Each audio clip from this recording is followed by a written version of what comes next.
गुरुर्ब्रह्मा गुरुर्विष्णू गुरुर्देवो महेश्वरः गुरु साक्षात् परब्रह्म तस्मै श्री गुरवे नमः। सद्गुरुनाथ महाराज की जय।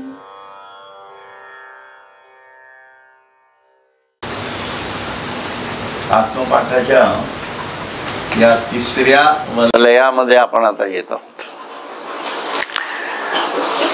आत्मपाठ कशासाठी म्हणायचा किंवा ही रचना कुठल्या जाणीवेतली आहे हे समजणं खूप गरजेचं आहे. याच्यामध्ये मुख्यत्वे करून साधकाला इतक्या खोल ईश्वराच्या अंतरंगात शिरावं लागतं की त्याचा DNA बदलला पाहिजे. शेवटी जोपर्यंत आपल्या गुणांमध्ये फरक पडत नाही आणि आपल्या सूत्रांमध्ये फरक पडत नाही, कारण गुणसूत्र हा जीवात्म्याचा कायदा आहे, लक्षात ठेवा. आपण जीवात्मा जे अनेक जन्मातनं जगत आलेलो आहोत. आपणही कुठल्या ना कुठल्या काळामध्ये पितर होतोच की. आपला जन्म व्हायच्या अगोदर आपण पितरच होतो, मेल्यानंतरही आपण पितरच होणार आहोत. म्हणजे आपल्या गुणसूत्रांना बांधणारा जो विशिष्ट इच्छा वासनांचा एक पुंज आहे आणि असे पुंजांचे कळपच्या कळप आहेत पितर म्हणजे. 84 लक्ष योनी या अशा जीवात्म्यांच्या DNA चे पुंज आहेत, लक्षात ठेवा. त्यात मानव योनी जी आहे त्याच्यामध्ये हा विकास घडू शकतो आणि गुणसूत्रात बदल घडू शकतो. म्हणून मानवाचा विचार आहे. मानव जन्माचं रहस्य हे आहे वैश्विक जाणीवेतलं. म्हणून सर्व धर्मां परित्यज्य मामेकम शरणम व्रज याचा अर्थ काय, तर तू तुझ्या गुणसूत्रांमध्येच बदल करून टाक आणि माझ्या गुणसूत्रांशी मिळता जर झालास तर आणि तरच तू आणि मी एक होऊ शकणार आहोत. हे अध्यात्माचं वैज्ञानिक स्वरूप आहे, लक्षात ठेवा. म्हणून जोपर्यंत आपल्या या गुणसूत्रांमध्ये म्हणजे आपल्या DNA मध्ये बदल होत नाही, म्हणून संतांनी काय केलं, तुम्ही जर थोडा आधुनिक विज्ञानमय भूमिकेतनं जरी अभ्यास केला तरी तुमच्या लक्षात येईल की ज्ञानेश्वरांनी त्यांचा DNA बदलून टाकला. तुकारामांनी त्यांचा DNA बदललाय. वर कसं का शरीर असेना तो विषय नाहीये, पण हा DNA म्हणजे जो जीवात्मा आहे. आणि तो जीवात्मा म्हणजे कुठला आहे, तो DNA म्हणजे काय असतो आपला, एक स्पायरल वाइंड आहे जी खाली जाते आणि तीच त्या देहबुद्धीतनं परत वर येते. त्याच्यातनं सातत्यानं ज्याला आपण एक प्रकारे चंद्रनाडी सूर्यनाडीची भूमिका म्हणतो. म्हणून आपण संकल्प विकल्पाच्या भूमिकेतनं जगत असतो. म्हणून मुख्य साधकाला त्याच्या बौद्धिक जाणीवेतनं जर काही समजून घ्यायचं असेल विज्ञान, म्हणून हा विज्ञानमय भागवत धर्म आहे, लक्षात ठेवा. जो तुमच्या अनुभूतीवरतीच बेस आहे आणि तुमच्या DNA बदलाप्रमाणेच घडणार आहे. म्हणून गोरक्षनाथांनी सुद्धा हा विज्ञानमय भागवत धर्म सांगितलेला आहे, ज्याला सिद्ध सिद्धांत पद्धती म्हटलं जातं. हा प्रयोग आपल्यामध्ये करायचा आहे. साध्य आपलं ईश्वर आपण आहोत हे साध्य करायचंय. आपल्या जीवनात आपणच हा हायपोथेसिस घ्यायचा आहे आणि हा प्रूव्ह करायचा आहे. आणि त्यासाठी लागणारी प्रयोगशाळा म्हणजे आपणच स्वतः आहोत. बरोबर आहे की नाही? पाऊस पडला म्हणून मोदींचा कार्यक्रम बदललेला नाहीये, लक्षात ठेवा. त्यांच्या डीएनए मध्येच ते बदल बसलेला आहे. म्हणून आपल्या डीएनए आपण जे ठरवलेल्या प्रायोरिटीज असतात त्या आपण न बदलता करणं हा विषय आहे सगळा. त्याशिवाय आपल्या इच्छानं वळण कसं मिळेल? पाऊस नाहीये, अहो पाऊस कालपासून नाहीये, पडतोय. बरोबर आहे की नाही? पाऊस आहे म्हणजे सगळे आलेले आहेत याबद्दल मला आनंदच आहे, मी त्याच्याबद्दल म्हणत नाहीये. पण जनरली काय होतं, पाऊस आहे म्हणून ऑटोमॅटिक खरं तर आपण प्लॅनिंग करायला पाहिजे ना. आपण समजा नोकरीवर जात असू तर आपण प्लॅनिंग करतो ना की बाबा पाऊस पडतो, एक अर्धा तास अगोदर बोला का आपण कुठं विचार करत बसतो अरे आज पाऊस आहे मग कशाला जायचं, असं करू शकत नाही ना. कारण का, त्या आपल्या इच्छांमध्ये ते भरलेलं आहे. आपल्या इच्छेमध्ये भरलेलं आहे. म्हणून आपलं लक्ष आपल्या सिक लीव्ह कडे असतं, आपल्या कॅज्युअल लीव्ह कडे असतं. बरोबर आहे? कारण आपल्याला अडचण आली तर ती सिक लीव्ह घेण्याची गरज पडली तर असावी म्हणून असतं. पण एरवीला 365 दिवसामध्ये 10 दिवस आणि 12 दिवस एवढं अलाउड आहे खर तर. बरोबर आहे? ईश्वराच्या दरबारात ते पण अलाउड नाहीये. तुम्हाला नोकरी ईश्वराच्या दरबारात करायची, लक्षात ठेवा. साधक हा ईश्वराचा हमाल आहे आणि त्याची शक्ती सतत काम करत असते. ईश्वर निरंजन आहे, तो स्वस्थ बसलेला आहे, पण त्याचं सातत्याने लक्ष असतं की माझा सेवक काम करतो आहे का नाही. त्याला सुट्टी अलाउडच नाहीये, कारण त्याचं म्हणणंच असं आहे आजारी पडला तरी माझी आठवण काढायची काय अडचण आहे काय तुला. हा त्याच्या कामाचं स्वरूपच वेगळं आहे. म्हणून ईश्वराला समजून घेणं हे आपल्या डीएनए मध्ये बदल करण्याचं आहे. म्हणून हरिमुखे म्हणा, हरिमुखे म्हणा, पण कुठल्या मुखातनं म्हणायचंय हे तर कळलं पाहिजे ना. आपलं मुख जे आहे ते परा आहे हे कळावं लागतंय. ईश्वराच्या मुखाशी आपलं मुख जुळलं पाहिजे. गोमुख आपण म्हणतो, बरोबर आहे की नाही? तिथलं तीर्थ घेतो ना. मग ईश्वर आपल्याकडनं व्यक्त कुठल्या मुखातनं होतोय? तो नाभीपासून व्यक्त होतोय.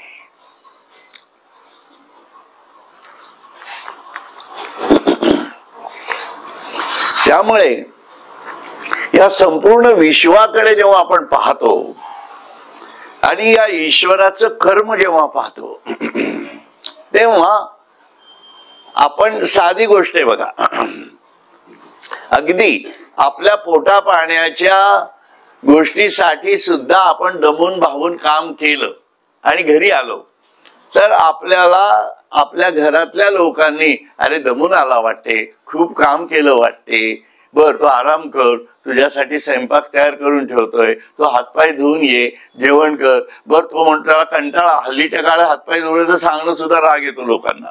असं असतं, पण तुला नको धुवायचं नको धु, तसा बस, काही प्रॉब्लेम नाहीये. असं कौतुकाचं धिरडं जेव्हा टाकतो तेव्हा आपण तयार होतो. खरंय का खोटंय? आहे की नाही? मग तुम्ही मला सांगा, त्या ईश्वराने एवढं ब्रह्मांड निर्माण केलेलं आहे, त्याचं कौतुक आपण कधी करतो का? त्याला धिरडं नकोय, कारण ते त्याचा विषयच नाहीये. तो म्हणतो अरे किमान उघड्या डोळ्यांनी बघा तरी मी काय करतोय ते पण तुम्ही बघायला तयार नाही आहात. पाऊस आला म्हणून घरात बसता आहात, वादळ सुटली म्हणून हे होत आहे तुम्हाला. पण मी काय करतोय ही सगळी रचनात्मक जाणीव कुठल्या प्रकारे व्यक्त होतोय हेच तरी समजून घ्या. आणि हे समजून घेऊन माझ्या इच्छेशी कुठंतरी जुळणी करा. म्हणून माझ्या ईश्वराची इच्छा काय आहे? आपण सगळ्या जगातल्या आपल्या नातेवाईकांपासून, कुटुंबांपासून, नातवंडांपासून सर्वांच्या इच्छा पूर्ण करतो की नाही? अगदी ड्रॉवर मध्ये सुद्धा गोळ्या ठेवतो, मी ठेवतो. आमच्या आईशानीला माहितीये, आई बाबा नसले की ते हळूच ते ड्रॉवर उघडते, त्यातनं गोळी काढून खाणार ती. आणि हे सगळं आपण आपल्या लोकांच्या इच्छापूर्तीसाठी करतो ना. त्यांनी काय झालं? त्यांनी आपल्या घरातल्या लोकांचं मन जुळलं ना. हा, म्हणून दुसऱ्याची इच्छा समजून घेऊन आपण वागलो तर आपलं मन आणि त्याचं मन जुळतं. अरे वा, हा केवढा मोठा महत्वाचा धागा आहे. मग ईश्वराच्या इच्छेशी आपलं मन जुळवलं तर,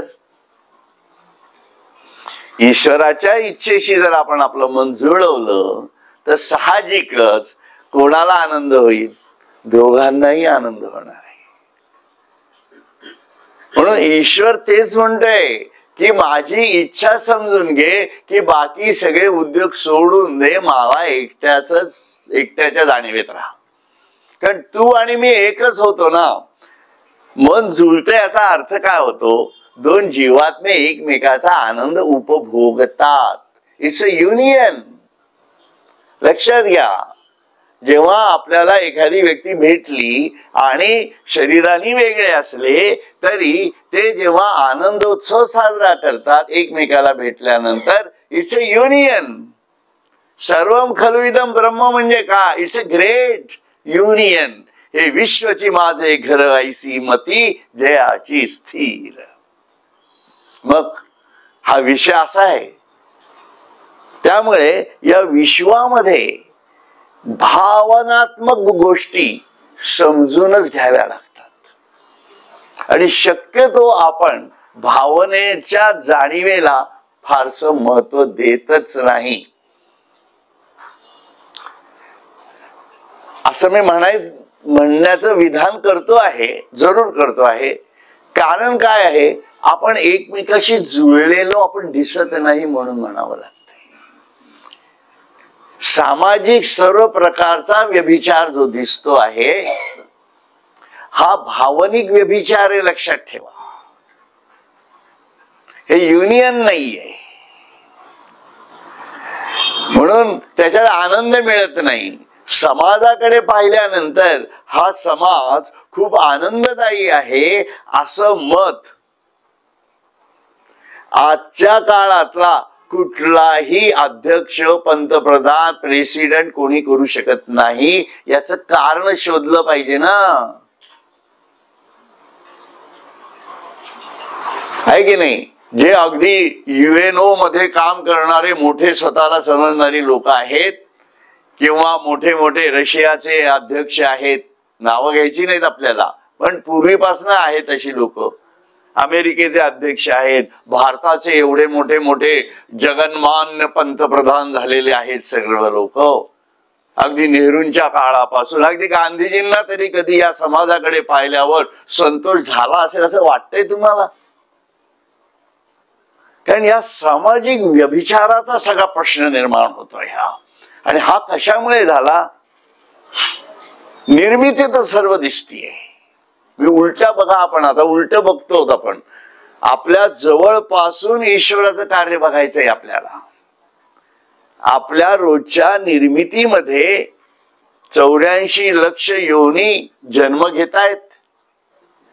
आपल्या आजूबाजूला विविध प्रकारच्या झाड, माड, किडे, नंतर मानवी जीव हे निर्माण होतायत, मरतायत. दोन्ही गोष्टी पाहतो आपण. ही निर्मिती दिसतीये. ही निर्मिती दिसतीये म्हणजे काय? सर्व उत्पत्ती, स्थिती आणि लय या जाणीवेतनं चाललेलं दिसतंय. उत्पत्ती कुठनं होती आहे? अव्यक्तातनं होती आहे. आणि स्थिती पृथ्वीवरती आपण पाहतो आहोत आणि पृथ्वीवरचाच लय आपण पाहतो आणि परत अव्यक्तामध्ये सर्व लय पावत आहे. ही सायकल चालू आहे. त्यामुळे या सायकलीमध्ये आपल्याला ईश्वरापासनं सगळं तयार झालेलं आहे असं मानावं लागतं. मानावं लागतं म्हणजे तो प्रत्यक्ष प्रमाण आहे, कारण आपण काहीच तयार करत नाही. कोणी झुरळ तयार केलंय का डुक्कर तयार केलंय का आपण खायला सगळे तयार आहेत. म्हणून आपणच माणूसच हा सुअर के बच्चे असतो, लक्षात ठेवा. बघा, मी तर परवा त्या व्हिडिओत कुठला तरी एक पाहिला याच्यावरती, तर म्हणजे बाजारामध्ये झुरळ वगैरे अशी विकताना पाहिलेली आहेत मी. ते चायनीज लोक असतील असं म्हणतात, परंतु मला तर म्हणजे काय आहे म्हणजे हे सुअर के बच्चे एक वेळ ठीक आहे, तर त्याच्याही पेक्षा झाले कुठले बच्चे म्हणायचे. आणि निरागस असे असू शकतात का बच्चे? कच्चे दिल के सच्चे आम्ही या बच्चे काय ते गाणं आहे ना कुठलं तरी, दिल के बच्चे दिल के सच्चे. कसले सच्चे हे काही सच्चे बिच्चे काही नाहीत. वेळ आली की सगळं खाणार. मग तो जपान मधला पोरगा लहान मुलगा असो का मोठा माणूस असो. मग केवढा हा मानसिक व्यभिचार आहे. मी का म्हणतोय हे लक्षात घ्या. आणि हा माणसाच्या मनाने तयार केलेला आहे. हा माणसाच्या मनाने तयार केलेला आहे, ईश्वराच्या मनातला नाहीये, लक्षात ठेवा. आणि या संपूर्ण याचा अभ्यास करत असताना आपल्याला सध्या लक्षात येतं की एखादी गोष्ट तयार जेव्हा होते तेव्हा ती ईश्वराच्या कर्माच्या जाणीवेतनं जेव्हा आपण पाहतो तेव्हा कर्माला 3 गोष्टी लागतात. कुठल्याही कर्माला 2 गोष्टीचा विचार आपण नेहमी करतो, बरोबर आहे. एकाला ज्ञानशक्ती म्हणतो आणि एकाला आपण क्रियाशक्ती म्हणतो. म्हणून ज्ञानशक्ती ईश्वराच्या जाणीवेतनं आलेली आहे, क्रियाशक्ती पण ईश्वराच्या जाणीवेतनं आले आहेत. परंतु तिसरी जी शक्ती आहे तिला भावशक्ती असं म्हटलं जातं. तिसरी शक्ती भावशक्ती आहे. म्हणून संपूर्ण विश्व त्रिगुणामध्ये बांधल्या जाते आणि हा त्रिगुणाचा व्यभिचार आहे जो प्रत्येक जीवाच्या व्यक्तिमत्वाच्या जाणीवेतनं व्यक्त झालेलं अस्तित्व त्या त्रिगुणांना व्यक्त करीत असत. म्हणून अगदी काच जरी जड पदार्थ जरी असला तरी त्या जड पदार्थाच्या व्यक्ततेला एक प्रकारचा भाव असतो. प्रत्येक रंगाला सुद्धा भाव आहे. म्हणून सत्व रज तम या 3 जाणीवा त्या जडत्वाला सुद्धा घेरून व्यक्त होत असतात. काळा रंग एकदम आपल्याला आवडेल का? गुलाबी रंग एकदम प्रिय होतो. लाल रंग थोडा लांब जातोय. मोगऱ्याचा पांढरा शुभ्र रंग हा सात्विकतेचा सुगंध आपोआप दर्शवतोय. ही गुणात्मकता नाहीये का? म्हणून अव्यक्तातली गुणात्मकता. तुम्ही घरामध्ये जेव्हा पेंटिंगचं काम काढता, बरोबर आहे, तेव्हा रंगसंगती कशी असली पाहिजे याचा विचार तुमच्या मानसिकतेच्या गुणात्मकतेप्रमाणे करता.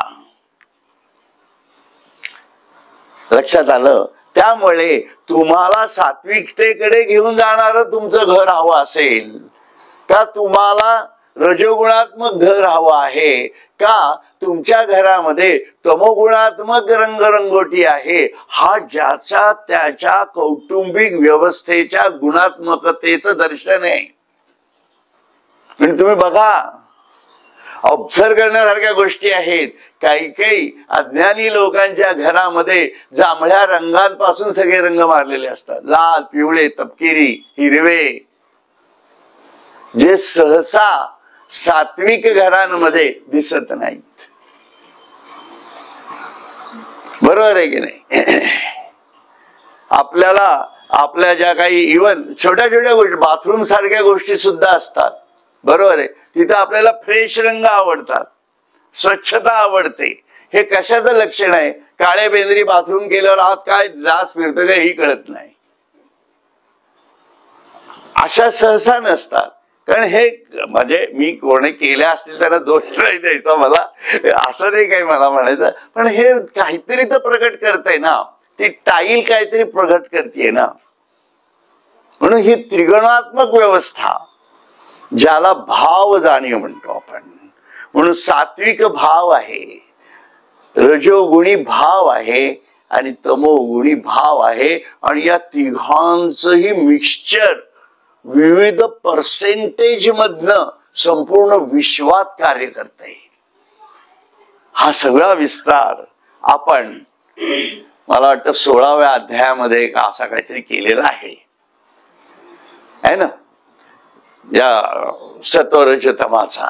असो, त्या भूमिकेतनं आपल्याला ईश्वर समजून घ्यावा लागतोय. आणि याच्यामध्ये म्हणजे याच्यात आपला डीएनए कसा आहे, आपला डीएनए जो आहे हा ईश्वराच्या डीएनएशी कुठं जुळतच नाही. प्रॉब्लेम तिथं आहे, कारण आपल्यामध्ये सत्व रज तम हे तिन्ही गुण आहेत आणि ईश्वर हा गुणातीत आहे. ईश्वर गुणातीत आहे. म्हणून प्राथमिकपणे आपल्याला गुणातीत झाल्याशिवाय ईश्वराची स्पर्श तरी होईल असं वाटतं का? आलं का लक्षात? म्हणून ईश्वराच्या स्पर्शासाठी हे गरजेचं आहे. तुम्हाला देवाची भक्ती करायची आहे ना, देव हवा आहे ना, मग त्रिगुणाचा विचार करा. किमान सात्विकतेच्या अल्टिमेट जाणीवेपर्यंत येऊन पोहोचा, तिथून तुम्हाला ईश्वराचं दर्शन तरी घडेल असं मी म्हणतो. ईश्वराचं दर्शन म्हणजे तोही परत अव्यक्तच आहे. म्हणून व्यक्ताला अव्यक्तात बघण्यासाठी डोळे बंद करूनच बसावं लागणार, कारण तो बाहेर दिसणारच नाहीये. तो जर बाहेर दिसणारच नाहीये तर मग डोळे उघडे ठेवायचे कशाला? आणि डोळे तर हे फक्त नेत्र जाणीवेतले आहेत. म्हणून शब्द, स्पर्श, रस आणि गंध हे परत आपल्या त्वचेच्या मार्फत, कानाच्या मार्फत, आपल्या विविध म्हणजे जे काही आपल्या तन्मात्रा आहेत, पंच ज्ञानेंद्रिय ज्यांचं म्हटलं जातं, त्यांच्या मार्फत आपल्याला ईश्वराला बघायचं जर असेल तर हे सर्व बाह्य इंद्रिय आहेत ती बंद करावी लागतात. म्हणून इंद्रायणी काठी, देवाची आळंदी, लागली समाधी देवांची नाही, ज्ञानेशाची. लक्षात आलं का? कारण देव समाधी घेऊ शकत नाहीत. खूप भारी विषय आहे हा, लक्षात ठेवा. कारण देव हे ईश्वराच्या तात्विक जाणीवेतनं कार्य करण्यासाठी निर्माण झालेले आहेत. ते ज्ञान सातत्याने ती काम करी प्रकृती सत्वरजतमात्न पृथ्वी आप वायू तेज या पंच महाभूतांच्या मार्फत सातत्याने कार्य करतच राहणार आहे. त्यामुळे इंद्रायण काठी कोण समाधी घेऊ शकतो? फक्त जो ज्ञानाचा ईश झाला तोच घेऊ शकतो. हे कळावं लागेल आपल्याला. म्हणून ज्ञानाग्नीचे मुखे जेणे जाळली कर्मे अशेखे तो परब्रह्मची मनुष्य वेखे ओळख तू. एवढा सर्व विचार आहे तेव्हा कुठं आपल्याला कळणार आहे की ओळखून घ्यावे ईश्वराचे कर्म. आलं का लक्षात? हा सगळा परीख कशासाठी मांडला मी? ओळखून घ्यावे ईश्वराचे कर्म कैसे विश्वा या बांधी गती. एक तर या विश्वास बांधत होतो आणि प्लस गतीतही आणतो. म्हणून ईश्वराची जी धृती आहे की जी त्याच्या सर्व जाणीवांना बांधून ठेवू शकते, ती धृती म्हणजेच आपला साधनेचा मंत्र असतो. मी ब्रह्म आहे, सर्वम खलु इदं ब्रह्म. ही धृती आहे, लक्षात ठेवा. कारण तो ईश्वराचा स्पंद आहे. मी ब्रह्म आहे, सोहम हे ईश्वराचं खरं नाम आहे. राम हे ईश्वराचं नाव नाही, नाव आहे, नाम नाही. कृष्ण हे ईश्वराचं नाव असेल, पृथ्वीवरती जन्म घेतला म्हणून, परंतु त्याचं नाम जर म्हणाल तर सोहम हेच आहे. गोंदवलेकर महाराजांना जाऊन विचारा, ते काय म्हणायचे माहितीये का? गोंदवलेकर महाराज म्हणायचे की अरे मी इथं लोकांना कस्तुरी द्यायला बसलोय, परंतु लोक हिंग जिरे घेतायत माझ्याकडनं. हिंग जिरे घेताय म्हणजे काय घेताय? श्रीराम जयराम जय जयराम म्हणतायत, त्यांना कस्तुरी नकोय. काय कळलंय का गोंदवलेकर महाराज कधी आपल्याला? 100 वेळा जाऊन सुद्धा भेटले नाहीत गोंदवल्याला. गोंदवलेकर महाराजांच्या समाधीवरती सुद्धा जाऊन बसलेल्या लोकांना कळले नाही असं म्हणावं लागतंय. टीका नाही करत आहे मी, पण त्यांचे शब्द आहेत ना हे. मग हे जर सत्य असेल, त्यांना जर कस्तुरी द्यायची असेल, तर आता किमान त्यांच्या ठिकाणापासनं कस्तुरीचं वाटप व्हायला पाहिजे ना. आपण अजूनही माळ घ्या म्हणतायत. बुद्धिमान लोकांना, मुंबई पुण्याच्या लोकांना येतात आणि सांगतात माळ घ्या, श्रीराम जयराम जय जयराम. हिंगजिरं पाहिजे काय तुम्हाला? तुम्हाला आत्मज्ञान हवंय ना, बुद्धी दिली आहे ना देवानी, बेलसऱ्यांची प्रवचन ऐकली आहेत ना, मग तरीही रामनामच घ्यायचंय. अव्यक्तात शिरणार कधी? हे खूप स्पष्ट आहे, लक्षात ठेवा. गोंदवलेकर महाराज आज असते आणि ते मुंबईत गेले असते किंवा पुण्यात आले असते तर ते काय बोलले असते? ज्ञानेश्वरी वाचा असंच सांगितलं असतं ना त्यांनी. मग केला का ज्ञानेश्वरीचा अभ्यास? फक्त 365 प्रवचनातच सगळे लटकले. अवघड आहे समजणं, ईश्वर समजणं अवघड आहे, लक्षात ठेवा. म्हणून ओळखून घ्यावे ईश्वराचे कर्म कैसे विश्वा या बांधी आणि तेही गतीत. म्हणून त्याची धृती जी आहे ती आत्मविस्तारित आणि आत्मकेंद्रित जाणीवेतली आहे, लक्षात ठेवा. म्हणून मी ब्रह्म आहे ही आत्मकेंद्रित जाणीव आहे आणि सर्वम खलु इदं ब्रह्म ही आत्मविस्तारित जाणीव ही त्याची धृती आहे, लक्षात घ्या. म्हणून माझी धृती कुठली? भगवंतानी धृती सांगितलेली आहे त्याच्या विभूती योगामध्ये, ती ही धृती आहे त्याची. हे कळावं लागेल आपल्याला. म्हणून कैसे विश्वा या बांधी गती काळ जाणीवेत फिरवितसे सत्य बृहत तथा सूक्ष्म स्वरूपाया. म्हणून त्याच स्वरूप आहे. ईश्वरापासूनच सर्व निर्माण झालंय आणि ते बृहत पण आहे आणि सूक्ष्म पण आहे, लक्षात ठेवा. म्हणून सूक्ष्म जाणीवेतला ईश्वर ऍटमच्या जाणीवेमधनं सुद्धा आपण समजून घेऊ शकतो. तो विषय अजून वाढेल म्हणून मी त्याच्यात शिरत नाही आता. परंतु प्रत्येक अस्तित्व कसं निर्माण होतं हा सायंटिफिक भाग आहे. ऍटमच्या बाहेरच्या प्रांगणांमधल्या इलेक्ट्रॉन्सचं देवाणघेवाण होते आणि त्याच्यातनं मॉलिक्यूल तयार होते, मॉलिक्यूल मधनं पार्टिकल तयार होते. आणि ऍटम दिसत नाही, इलेक्ट्रॉन दिसत नाही, प्रोटॉन दिसत नाही, हे फक्त चार्ज आहेत. न्यूक्लियस मध्ये न्यूट्रॉन असतात, म्हणजे उरलेला जो न्यूक्लियसचा भाग आहे तो न्यूट्रॉन असतो. प्रोटॉन आणि न्यूट्रॉन याचा मिळून न्यूक्लियस झालेला आहे. हे काहीच दिसत नाही. हे सर्व चार्ज पॉझिटिव्ह, निगेटिव्ह किंवा न्यूट्रल या 3 गोष्टीतनं अव्यक्त जाणीवेतनं सर्व वस्तुमात्रांची निर्मिती होते. कसं कळणार? आणि त्या मूळ न्यूक्लियस पासून वेगळं झालं की तो इलेक्ट्रॉन फिरायला लागतोय. बघा, ईश्वरापासून आपण वेगळे झालं की आपलं मन पण भिरभिरायलाच लागतंय आणि आपण फिरती घेतो आपली भोवरा, आहे की नाही? तसं होतंय आपलं. म्हणून ते म्हणतायत आणि बृहत्तता सूक्ष्म स्वरूप आहे.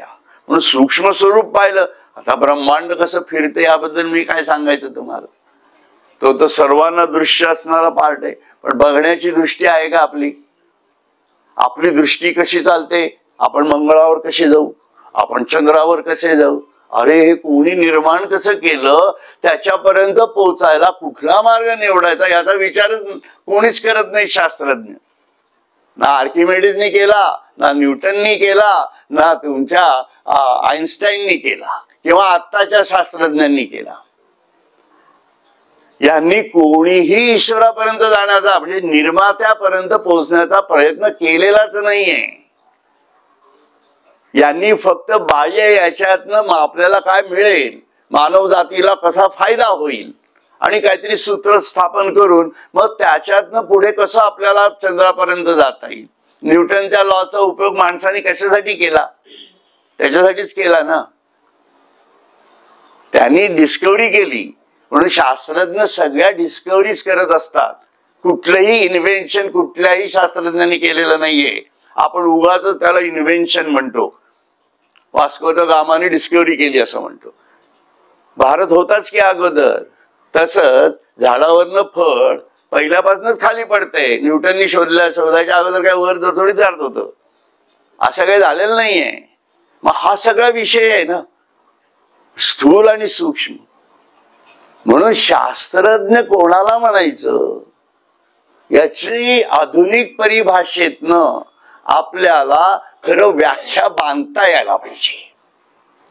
आणि ती आधुनिक परिभाषेतनं जर व्याख्या बांधली तर आपल्या लक्षात येईल की जी व्यक्ती ईश्वराला म्हणजेच ज्यांनी हे संपूर्ण ब्रह्मांड निर्माण केलेलं आहे त्याचा शोध बौद्धिक जाणीवेतून घेतो आणि त्याच्या निर्मितीला एक प्रकारे वेगळ्या विज्ञानमय जाणीवेमध्ये बसवतो आणि स्वतः त्या अनुभूतीसाठी स्वतःच अंतर्मुख होऊन प्रयोग करतो. याला शास्त्रज्ञ म्हणावं लागतं. म्हणून बाकीचे कुठलेही शास्त्रज्ञ आधुनिक विज्ञानाच्या भूमिकेतले सुद्धा शास्त्रज्ञ होऊ शकत नाहीत. ते फक्त बौद्धिक जास्त जाणीवेतले अहंकार युक्त अशी माणसं असू शकतात. अर्जुन सुद्धा होऊ शकत नाहीत. कारण अर्जुनाला किमान भगवद्गीता समजून घेण्याची इच्छा तरी झाली. आधुनिक वैज्ञानिक लोकांना आपल्या याच्यामधली भगवद्गीता समजून घेण्याची सुद्धा इच्छा नाहीये. मग त्यांना शास्त्रज्ञ तरी कसं म्हणणार? म्हणून आपल्याकडे जे संत सत्पुरुष झालेले आहेत, गोंदवलेकर महाराज हे शास्त्रज्ञ होते, लक्षात ठेवा.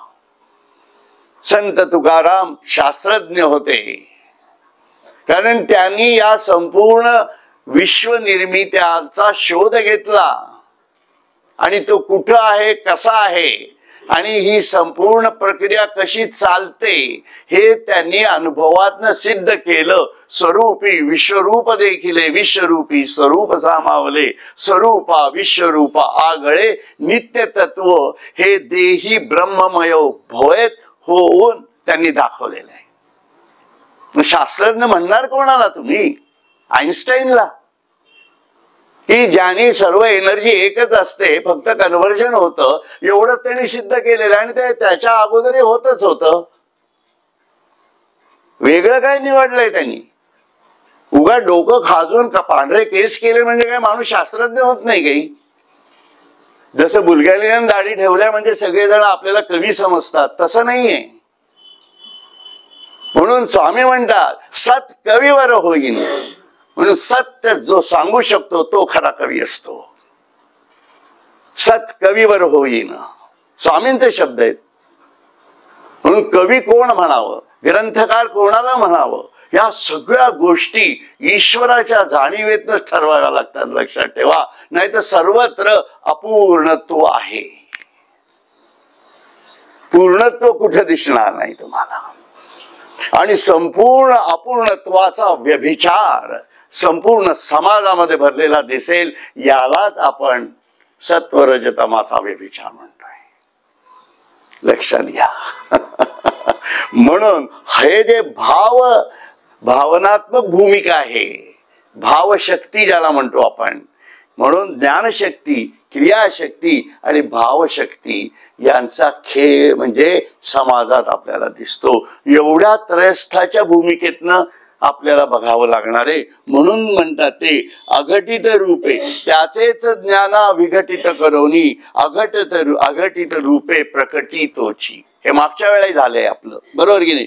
विस्तारित शक्तीच्या यांत्रिक जाणीवा आत्मकेंद्रातून अव्यक्तितो. बघा, म्हणून आत्मकेंद्रातनं तो ते अव्यक्त करतो आहे आणि त्याच्यातनं आत्मविस्तार घडतो आहे. म्हणून अव्यक्त निराकार ज्यासी नाही आकार अरूपाच्या रूपा घोटवितो.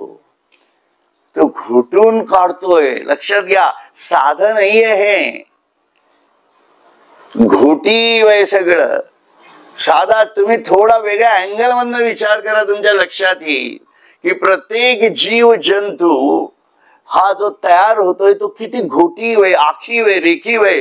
त्यात भूमिती आहे, त्यात बीजगणित आहे, त्यात सर्व भरलेलं आहे. काय नाही त्यात भूमिती पण आहे. कुठला आकार, कसा सेंटर, चित्र काढताना कसं काढत असतात. अगोदर चोकन काढा, टिंब काय वाटेल ते प्रकार करत असतात. त्यांना एवढी डोकी लढवावी लागतात. पण ईश्वराला एका माणसाला तयार करायचं असेल तरीही त्याचा सेंटर कधीच गेलेला नाहीये. म्हणून गुरुतत्वाला समजून घ्या तरच गुरुत्व मध्ये कळेल.